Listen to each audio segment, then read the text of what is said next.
जो हमने last time पे सीखा था वो सेल्स का ग्रुप था। आज हम सीखेंगे लास्ट ग्रुप है होम राइबन का एडिटिंग। इसके अंदर मैंने प्रीवियस सेशन में वैसे तो बता दिया है कि ये सम कैसे यूज़ करते हैं, ऑटो यानी कि एवरेज, काउंट, मैक्स, मिन, ये तो ऑलरेडी मैंने फंक्शन पढ़ा रखे हैं, ये पढ़ाने की आवश्यकता नहीं है। बट अगर नेक्स्ट देखूं तो इसके जो बटन्स हैं, वो जो ऑप्शंस हैं, वो वाले पढ़ाने की ज़रूरत है।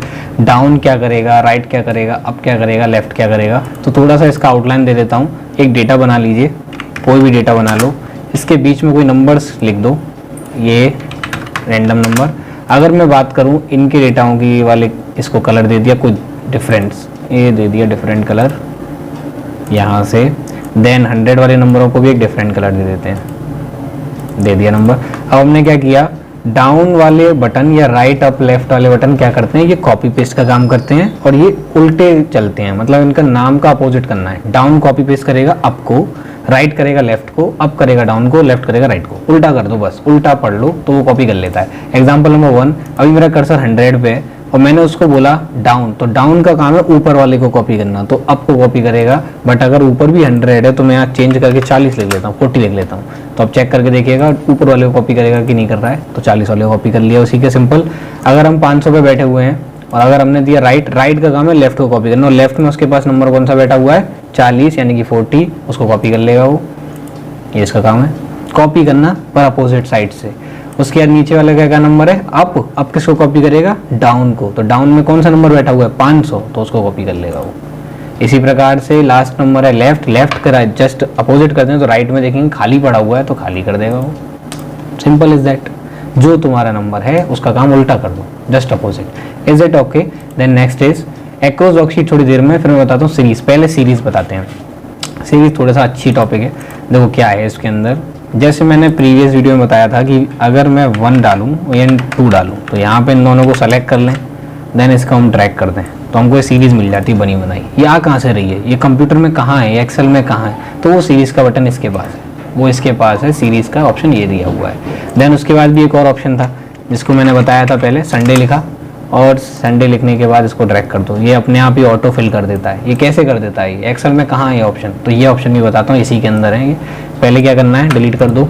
आपको मेरे को कोई नंबर देना है, मैंने दे दिया 1 नंबर। उसके बाद सिलेक्शन करना है, सीधे जाना है सीरीज़ के पास। अब यहाँ ऑप्शन मिलेंगे जो आपको पूछने हैं। सीरीज़ में पहला ऑप्शन दिया गया है, 2 ऑप्शन दिए जाते हैं, रो एंड कॉलम। आपको किसके ऊपर चलाना है, ये रो के ऊपर चलाना है या कॉलम के ऊपर चलाना है। तो रो मैंने बताया था ये होती हैं सीधी जाती हैं बिल्कुल, और कॉलम होते हैं जो नीचे की ओर जाते हैं, उसे कॉलम बोलते हैं इंग्लिश में। तो हम 1 पे सिलेक्शन है, अब जाते हैं शीट सीरीज़ के पास, रोज पे चलाएंगे तो सीधे भागेगा, और हम अगर कॉलम पे चलाएंगे तो नीचे की तरफ भागेगा। तो चलो कॉलम के ऊपर पहले ट्राई करते हैं, और कॉलम के ऊपर टिक करा, देन प्रेस, यहाँ पे आपको सीधे नीचे आ जाना है। यहाँ पे लीनियर ग्रोथ अभी बताऊंगा क्या होता है। पहले ये देखो स्टेप वैल्यू और स्टॉप वैल्यू। स्टेप वैल्यू का मतलब होता है कि कौन सा नंबर तुमने दिया है, जो नंबर 1 है वहाँ पे 1 दिया है। स्टॉप वैल्यू का मतलब होता है कहाँ पे रुकना है, रुकने का नंबर बताना है उसको। तो मैंने बोला कि यार 25वें नंबर पर रुक जाना, 25 नंबर पर रुकना है, और ओके कर दो, आपका काम खत्म। अपने आप ऑटो फिल हो गए सारे नंबर 25 तक के। अगर तुम खुद डालोगे 1, 2 और इसको सेलेक्ट करोगे, ड्रैग करोगे, तो तुम अगर कभी भी कभार गलती से आगे भी बढ़ जाओगे, देखोगे तुम गलती से आगे भी बढ़ सकते हो 1 नंबर पे। बट अगर हमने उसको ऐसे फिल किया है जहाँ से ऑप्शन दिया गया है सीरीज़ के अंदर से, तो उसका लिमिट है कि जहाँ पे तुमने रोका वहीं पे गाड़ी रुकनी है। बट मैं अगर बात करूँ कि दोनों में से मस्त कौन सा है, अगर नॉर्मल वर्क पे काम चल रहा है तो ड्रैग एंड ड्रॉप बेस्ट है। बट अगर कोई कैजुअल वर्क है कि मतलब उसके अंदर समय दिया जाएगा और उसका करेक्ट वर्ड चाहिए, करेक्ट नंबर चाहिए, तो तुम्हारा काम ये ड्रैग एंड ड्रॉप फेल कर देगा और काम सक्सेस सिर्फ एक ही देगा, वो सीरीज़ देगा। जब उसको हम बोलेंगे कि 1 नंबर है, और या फिर मैं बोल दूँ 100 का नंबर या बीच का अंतर, जो भी उसको बोलो, अपनी सीरीज़ के पास वापस आइए। अब उसमें स्टेप वैल्यू का मतलब बीच का अंतर, तो कितने का अंतर आना है, बीच बीच में 1-1 का अंतर। तो अब मैं दे रहा हूँ जानबूझ के 2 का अंतर, 2-2 का अंतर आएगा सब में।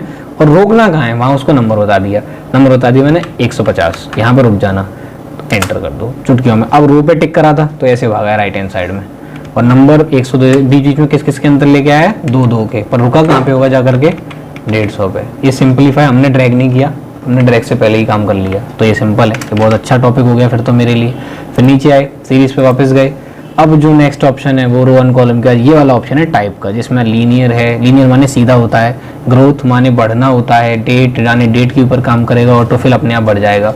तो ग्रोथ पे क्या काम होता है, ग्रोथ का काम क्या है, ये वाला ग्रोथ के काम से पहले डेट बताते हैं इसमें क्या नाम है। जैसे अगर हम कोई डेट फुलफिल कर दें और इसको ड्रैग कर दें, अभी फ़िलहाल में मेरे कंप्यूटर में डेट इस प्रकार से डली हुई है कि मंथ आगे, दिन बीच में और साल अंत में, तो उसको ठीक करने के लिए आपको कंप्यूटर में जाना है, डेट एंड टाइम पे जाना है, एंड टाइम सेटिंग पे जाना है और टाइमिंग का कैलेंडर सेटिंग चेंज करना है। सबसे पहले कैंसिल करिए, यूनाइटेड स्टेट लगा हुआ है पर यहाँ पे मंथ आगे है, डे बीच में और ईयर है, तो मैं सबसे लास्ट वाला दे देता हूँ, ओके कर देता हूँ। ये कैलेंडर सेटिंग सही हो जाएगी। जैसे ही मैंने कैलेंडर सेटिंग सही की तो मेरी डेट भी एकदम एक्यूरेट हो गई।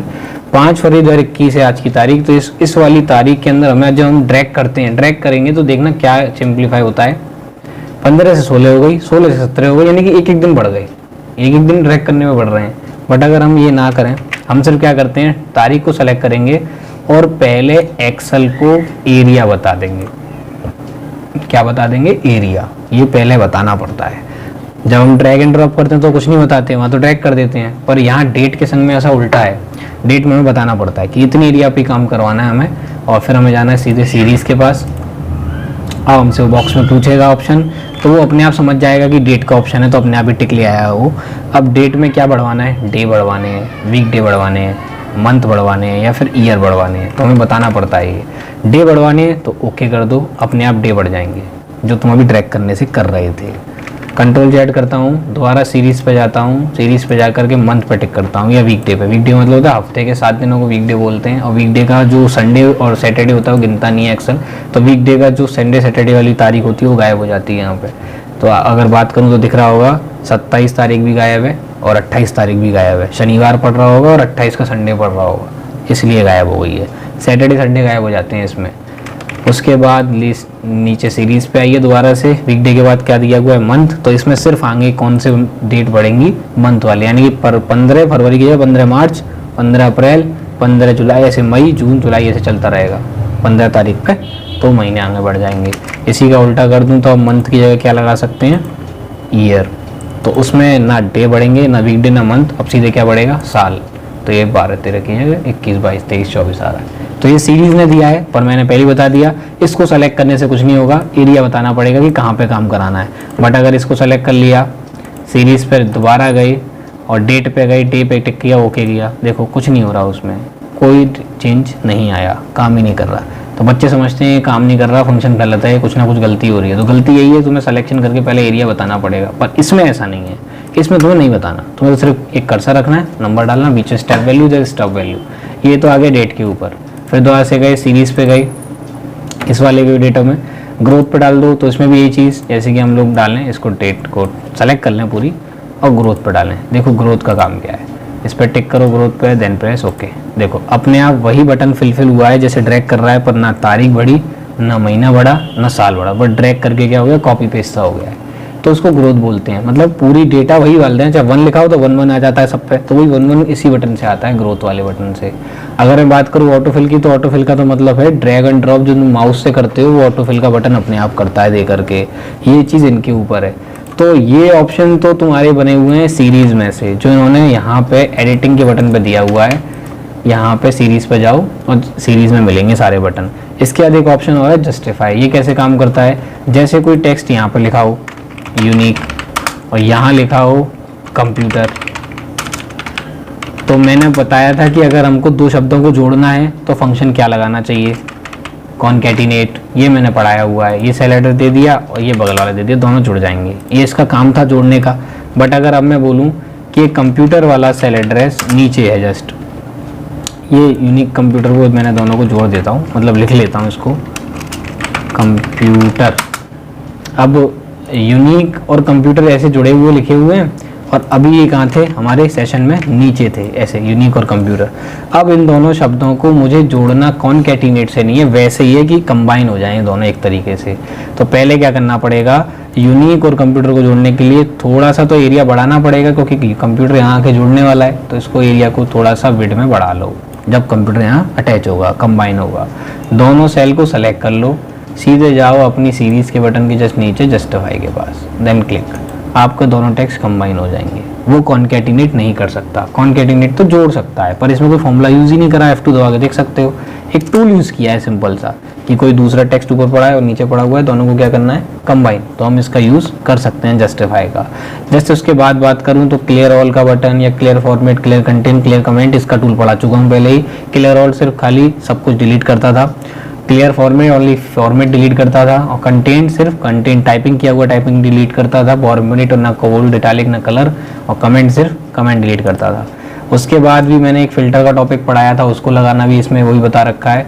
ए टू जेड का मतलब मैं एमएस वर्ड में पढ़ा चुका हूँ। ए टू जेड का मतलब होता है पहले अल्फ़ाबेट ए वाले आएंगे, फिर बी वाले, फिर सी वाले, और उल्टा करते हैं तो उसको बोलते हैं डिसेंडिंग ऑर्डर जेड टू ए, तो ये भी पढ़ा दिया है मैंने। कस्टम सॉर्ट अपने आप लगाना होता है, जैसे कि मैं इसको करके दिखा देता हूँ।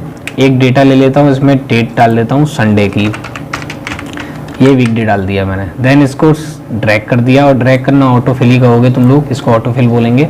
अब हम क्या करेंगे, इस डेटा को सेलेक्ट करेंगे पूरे को, सॉर्टिंग पे जाएंगे, कस्टम सॉर्ट। कस्टम का मतलब क्या होता है, तुम खुद बताओ कि तुम्हें छोटा बड़ा कैसे चाहिए, नंबर कैसे चाहिए, नाम कैसा चाहिए। तो कस्टम का काम तुम्हारा ये बताएगा कि किस पे काम चलाना है, संडे पे, मंडे पे, ट्यूसडे पे, वेडनेसडे पे, किस पे काम करूँ। तो मैंने बोला संडे पे काम करो सिर्फ खाली। फिर तुम्हें इसे ऑर्डर प्रोनाउंस करना पड़ेगा कि ऑर्डर क्या रखना है, स्मॉलेस्ट टू लार्जेस्ट यानी कि ए टू जेड, या लार्जेस्ट टू स्मॉल यानी कि जेड टू ए। तो बताओ इसे, तो मैंने बोला स्मॉलेस्ट टू लार्जेस्ट, संडे का डेटा स्मॉलेस्ट टू लार्जेस्ट होना चाहिए बस। देन प्रेस ओके, आपका सिर्फ संडे का डेटा स्मॉलेस्ट टू लार्जेस्ट हो जाएगा। फिलहाल में 500 नंबर है तो इसमें हमने कुछ नहीं किया, बट एक काम ध्यान रखिएगा, इस चारों कॉलमों में कोई फर्क नहीं पड़ा होगा, ये वैसी की वैसी होंगे, पर सॉर्टिंग किस पे चेंज हो जाएगी, सिर्फ संडे वाली पे, क्योंकि हमने कस्टम सॉर्ट लगाया है। बट अगर स्मॉलेस्ट टू लार्जेस्ट लगाऊंगा तो सब पे काम कर जाता है, सबके सब चेंज हो जाते हैं, छोटे से बड़ा, बड़े से छोटा आ जाता है। फिर अगर फाइंड एंड सेलेक्ट पे लेके जाऊं तो ये वाला टॉपिक पहले किसका दिया है, फाइंड का पढ़ा चुका हूं। फाइंड माने ढूंढना होता है, रिप्लेस माने चेंज करना होता है, गो टू भी पढ़ा चुका हूं। जब मैंने बुकमार्क पढ़ाया था तो गो टू का ऑप्शन बताया था, वही ऑप्शन यहीं पर रिपीट हो जाता है।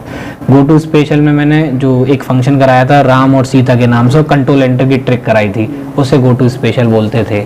फॉर्मूला ये क्या है, कमेंट क्या है, कंडीशनल फॉर्मेटिंग क्या है, कांस्टेंट और डेटा वैलिडेशन का टॉपिक मैं डेटा टैब में पढ़ाऊंगा। ये रहा देखो, डेटा वैलिडेशन टॉपिक बनाया है, होम राइवन में नहीं है। तो यहाँ पे ये जो ऑप्शन कैसे दिए हैं, ये कहता क्या है, जैसे सपोज एग्जांपल हम लोगों ने डेटा कोई बना के रखा है, या फिर मैंने ऊपर बना के रखा है, उस पर ही लगा देता हूँ। इसमें टोटल कोई सम लगा देता हूँ, सम और ब्रैकेट ओपन, और इसका टोटल करने के लिए मैंने संडे से लेके थर्सडे की रेंज दे दी और एंटर। अब इसको हमने क्या कर दिया, ड्रैग। अब मैंने इसमें फॉर्मूला लगा रखा है, अब मैंने एक्सेल से कर्सर कहीं और रखा, कहीं जानबूझ कर कहीं किसी दूसरी जगह पे, और मैं गया फाइंड एंड सेलेक्ट पे और मैंने बोला फॉर्मूलाज, जहाँ पे फॉर्मूले लगे हैं कहाँ पे, तो देखो अपने आप एक्सेल ने पकड़ लिया एरिया कि यहाँ फॉर्मूला लगा है। समझ में आ रहा है, मैंने कर्सर कहीं दूर रखा है, जा करके कहीं पे भी रख दो, पर तुमने कमांड दी है एक्सेल को फॉर्मूलाज दिखाओ, कहाँ पे हैं फॉर्मूले, तो ये रहा, यहीं कहाँ फॉर्मूले लगे हुए हैं। इसी प्रकार से दूसरा ऑप्शन देखोगे तो वो लिखा हुआ है कमेंट। तो जब तुम्हें मैंने एमएस वर्ड पढ़ाया था तो उसमें कमेंट भी पढ़ाए थे, रिव्यू राइवन में जाते थे, कमेंट लगा देते थे, तो कोई कमेंट लिख दिया मैंने। अगर मैं अब एक्सेल से पूछूं कि यार एक काम कर, मैंने कर्सर यहाँ रखा है कहीं साइड में, और मैंने कमांड दिया होम में जा करके कमेंट्स, कि कमेंट्स कहाँ लगे, तो अपने आप कर्सर लेके उसके पास जंप करके पहुंच जाएगा कि कमेंट यहाँ लगा हुआ है। ये एक्सेल की कमांड दे रहे हो तुम फाइंड एंड सेलेक्ट के अंदर। फिर उसके बाद अगला ऑप्शन क्या दिया गया है, कंडीशनल फॉर्मेटिंग, ये भी पढ़ा चुका हूँ मैं। सेलेक्ट करेंगे इसको, कंडीशनल फॉर्मेटिंग पे जाएंगे, कोई इसको एक वो दे दो कंडीशन, तो मैंने condition they the greater than, enter करके ये कंडीशन दे दी मैंने। इसको कंडीशन फॉर्मेटिंग में मैच हो गया तो गुलाबी कलर सा दे रहा है, तो ठीक है भाई, मैंने कर्सर कहीं जानबूझ के रख दिया कहीं भी साइड में। फिर पूछा इससे कहाँ कंडीशन फॉर्मेटिंग लगी है, और इसने कर्सर लेकर के तुरंत जंप कर दिया कि यहाँ पे कंडीशन फॉर्मेटिंग लगी हुई है। उसी प्रकार से लास्ट टॉपिक कांस्टेंट, माने कुछ नहीं लगा, जिन चीज़ों में कुछ नहीं हुआ, सिर्फ कांस्टेंट है, ना फॉर्मूला है, ना कमेंट है, ना डेटा वैलिडेशन है, ना कंडीशन फॉर्मेटिंग, कुछ नहीं है, कांस्टेंट है वो। तो बता एरिया कौन सा है, तो कांस्टेंट का एरिया ये बता रहा है। ये देखो, ये मैं माइनस का चिन्ह कब करता हूँ, और देखो ध्यान से एक्सेल बता रहा है जिन सेल एड्रेस को इसने मेरे लिए सेलेक्ट किया है वो कांस्टेंट है, ना उसमें फॉर्मूला है, ना कमेंट है, ना सेल एड्रेस में कुछ भी नहीं है, वो सेलेक्टेड है, उनमें नॉर्मल है, वो कोई टेक्स्ट है बस खाली वो। और जिनको सेलेक्ट नहीं किया, मेरे लिए छोड़ दिया है, वो ये है, दिख रहा होगा, ये एरिया छोड़ रखा है इसने। यहाँ पे कंडीशनल फॉर्मेटिंग लगी हुई है, फॉर्मूला इंपोर्ट करके लगा हुआ है, सब कुछ लगा हुआ है। तो ये किसका काम है, हमारा कांस्टेंट का। डेटा वैलिडेशन का काम क्या होगा, जब आप डेटा वैलिडेशन लगा लेंगे सिंपलीफाई अपने डेटा टैब में से, तो जब आपने डेटा वैलिडेशन लगाया तो आपका ये जब डेटा वैलिडेशन पे टिक करेंगे तो कर्सर कहाँ सिलेक्शन ले लेगा, अपने आप ही डेटा वैलिडेशन लगे लगाए पे। अगला ऑप्शन आता है कि सेलेक्ट ऑब्जेक्ट का कैसे यूज करेंगे और सिलेक्शन पिन का कैसे करेंगे। सेलेक्ट ऑब्जेक्ट का कैसे यूज करते हैं, जैसे हम एक ऑब्जेक्ट ले लेते हैं इंसर्ट ड्राइवर में से, ये एमएस वर्ड का टॉपिक है, इसको हमने बनाया, क्रिएट किया, और इसी का एक और डुप्लीकेट लेना है तो कंट्रोल डी दबा सकते हैं। MS वर्ड में ही पढ़ाया था ये टॉपिक, और ये हमने इसको भी क्रिएट किया। अब होम राइबन पे गए, टॉपिक पे गए जिसको बोला जाता है सेलेक्ट ऑब्जेक्ट। देन हमने क्या किया, सेलेक्ट ऑब्जेक्ट पे हम गए, इधर सिलेक्शन पे सेलेक्ट ऑब्जेक्ट पे टिक कर रखा है।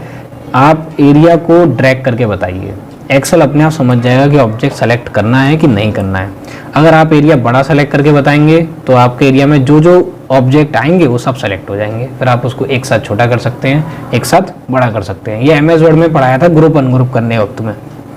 इसी प्रकार से दूसरा ऑप्शन भी है इसमें, ये नीचे दिया हुआ है सिलेक्शन पेन। ये क्या चीज़ है, अगर आप किसी ऑब्जेक्ट को बना के रिप्रेजेंट कर रहे हैं पर हमें उसको छिपा के रखना है तो उसके लिए बटन दिया है सिलेक्शन पेन। दिख रहा होगा यहाँ पे 2 रेक्टेंगल दिखाए जा रहे हैं एक्सेल में मुझे, और यहाँ पे एक आई इसके आगे आ रही है और एक रेक्टेंगल 1 के आगे आ रही है। हमें क्या करना है, अगर इनकी आई क्लोज कर दी जाए तो वो रेक्टेंगल छिप जाएगा, जाएगा कहीं नहीं, वो छिप जाएंगे दोनों। तो मैंने इसके दोनों की आंखों को बंद कर देता हूँ, ये कहीं डिलीट नहीं हुए, ये सब है यहाँ पे। कैंसिल करके आपको लग रहा होगा कि नॉर्मल है, बिल्कुल एक्सेल की शीट नॉर्मल है, बट कंडीशन देख की जाए कि इसमें कहीं ऑब्जेक्ट तो नहीं छुपा बैठा है, तो सेक्शन यानी कि सिलेक्शन पिन पे जाएंगे, दोनों की आई ड्रॉप ओपन कर देंगे और इसको देख सकते हैं कि ड्रॉप है कि नहीं है, विजिबिलिटी है कि नहीं है। विजिबिलिटी का ऑप्शन यहाँ दे दिया गया है। या फिर एक काम कर सकते हो, इसको यहाँ से सेलेक्ट भी कर सकते हो। यहाँ से हम लोग इसको विजिबिलिटी में हाइड और अनहाइड का काम यहाँ से लास्ट वाले ऑप्शन से लेते हैं, सिलेक्शन पेन से। बट अगर ये डिलीट ही हो जाए मैनुअली तो फिर इनका अस्तित्व उसके अंदर से भी मिट जाएगा हाइड अनहाइड से, क्योंकि वो होते ही नहीं है फिर उसमें। तो आज के टॉपिक में मैंने क्या क्या बता दिया, एक तो पुराने टॉपिक भी कवर कर लिए, सम, एवरेज, काउंट नंबर, मैक्स, मिन, ये पुराने टॉपिक है जो मैं पढ़ा चुका हूँ। ऑल्ट इक्वल टू सम की शॉर्टकट की बताई थी 6 तरीके जोड़ने में। फिर मैंने बताया कि डाउन अप को कॉपी करता है, राइट लेफ्ट को कॉपी करता है, अप डाउन को कॉपी करता है, लेफ्ट राइट को कॉपी करता है। फिर सीरीज बताई गई कि रो पे कैसे काम करना है, कॉलम से कैसे काम करना है, linear, growth, date, autofill day, weekday, month, year, step value, stop value. Trend का बटन वही है ग्रोथ वाला जो मैंने बताया था। उसके बाद उसके नीचे आ जाइए तो जस्टिफाई का बटन कैसे बताया, 2 सेल एड्रेस पे कुछ लिखा हुआ है, उनको मिला के एक करना है तो पहले चौड़ाई बढ़ानी पड़ेगी क्योंकि एडजस्ट होगा, दोनों को सेलेक्ट करेंगे फिर सीधे जाके जस्टिफाई दे देंगे, आपका काम हो जाएगा। फिर बताया क्लियर ऑल के कमांड, क्लियर ऑल माने सबको डिलीट कर देना, क्लियर फॉर्मेट माने सिर्फ फॉर्मेट को डिलीट करना, क्लियर कंटेंट का माने सिर्फ कंटेंट लिखा हुआ टॉपिक ही डिलीट होगा, ना बॉर्डर ना कलर कुछ भी नहीं। और कमेंट में क्या डिलीट होगा, सिर्फ खाली कमेंट डिलीट होगा। सॉर्टिंग के अंदर क्या होता है, A to Z यानी कि असेंडिंग टू डिसेंडिंग ऑर्डर, और Z to A का काम क्या होगा, descending to ascending order. Custom sort तुम्हारे द्वारा दिया जाता है जो तुम हेडिंग देते हो। उसके बाद नीचे दिया जा रहा है फिल्टर, फिल्टर बढ़ा चुका हूँ, कंट्रोल शिफ्ट प्लस एल इसकी शॉर्टकट की होती है, बहुत बड़ा टॉपिक था ये। फाइंड एंड सेलेक्ट में गए, फाइंड माने ढूंढना होता है, रिप्लेस माने चेंज करना होता है। फाइंड की होती है कंट्रोल F होती है, कंट्रोल रिप्लेस H की होती है, गो टू की कंट्रोल G होती है, F5 भी होती है। गो टू स्पेशल पढ़ा चुका हूँ, इसके अंदर हम ब्लैंक्स को ढूंढते थे। फॉर्मुलाज को ढूंढना हो तो फॉर्मुला पे टिक करो, कमेंट को ढूंढना हो तो कमेंट पे टिक करो, कंडीशन फॉर्मेटिंग ढूंढनी है तो कंडीशन फॉर्मेटिंग पे टिक करो। कांस्टेंट यानी कि कोई फॉर्मूला नहीं और कोई कमेंट नहीं, कुछ नहीं, तो कांस्टेंट की वैल्यू ढूंढ लो। डेटा वैलिडेशन कहाँ लगा हुआ है। सेलेक्ट ऑब्जेक्ट का मतलब क्या है कि तुम लोग जिस ऑब्जेक्ट को सेलेक्ट करना चाहते हो उसको सिलेक्शन को घेरे में लेके आना पड़ेगा, जो घेरे में आएगा वो सेलेक्ट हो जाएगा, जो घेरे में नहीं आएगा वो सेलेक्ट नहीं होगा। और लास्ट था बताया था कि सिलेक्शन पे का काम है कि आपको विजिबिलिटी ऑन करनी है, देखना है तो ऑन कर दो, नहीं देखना है तो उसकी आई क्लोज कर दो। ये टॉपिक आज का बताया है।